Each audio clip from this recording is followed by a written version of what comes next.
विदर्भ पेटला, उष्माघात जीवावर बेतला।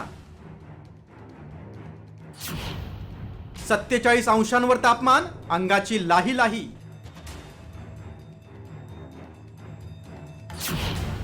जगातील उष्ण शहरांमध्ये अकोला, वर्धा, चंद्रपूरची नोंद। गेल्या काही दिवसांपासून आग ओकणाऱ्या सूर्यानं भीषण रूप धारण केलंय। सलग 4 दिवसांपासून 47च्या पुढे असलेला चंद्रपूर जिल्ह्यातील ब्रह्मपुरीचा पारा सोमवारी 47.6 अंशांवर गेला। दुसरीकडे नागपूरसह 6 जिल्ह्यांचं तापमान 46 अंशांच्या पुढे गेलंय।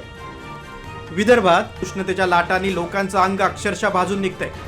2 दिवसात चंद्रपूर जिल्ह्यातील भद्रावतीत 2 तर अमरावतीत 2 अशा चौघांचा उष्माघाताने मृत्यू झाल्याचा प्राथमिक अंदाज आहे। आतापर्यंत उष्माघातामुळे मृत्यू झाल्याचा संशय असणाऱ्यांमध्ये बेघर असलेल्या नागरिकांची संख्या जास्त आहे।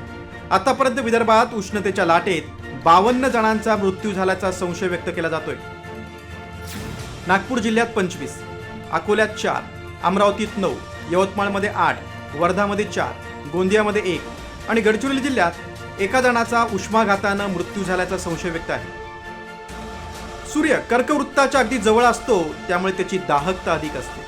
दरवर्षी साधारणपणे 25 मे ते 2 जून दरम्यानचा हा काळ असतो, त्यामुळे या काळात तब्येतीची विशेष काळजी घेणं गरजेचं असतं। लहान मुलांमध्ये जे आपण म्हणतो की बॉडीली स्टोर्स जे असते पाण्याचं ते खूप कमी असतो, त्यामुळे त्यांना हायड्रेटेड ठेवणं फार गरजेचं असतं। कोल्ड ड्रिंक्स किंवा हायली शुगरी ड्रिंक्स किंवा जे आपण म्हणतो कॅफिनेटेड ड्रिंक्स हे नाही द्यायचं।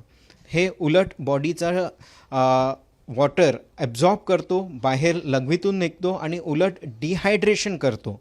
तर इट कॉजेस मोर हार्म, त्यांनी अजून हानी होतो आणि फायदा होत नाही। हे सर्वात मोठी गोष्ट लक्षात ठेवायची। एकीकडे नागरिकांच्या जीवाची लाहीलाही होत असताना कडक उन्हाचा फटका पशुपक्ष्यांनाही बसू लागलाय।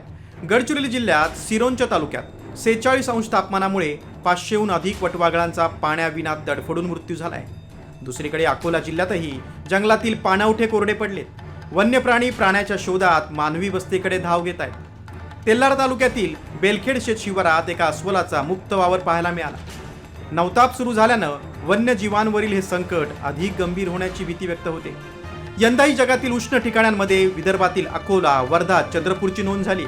आणखी काही दिवस पारा चढता असणार आहे, त्यामुळे घराबाहेर पडताना सतर्क राहणं आणि स्वतःच्या आरोग्याची काळजी घेणं हेच आपल्या हातात आहे। ब्युरो रिपोर्ट, साम टीव्ही।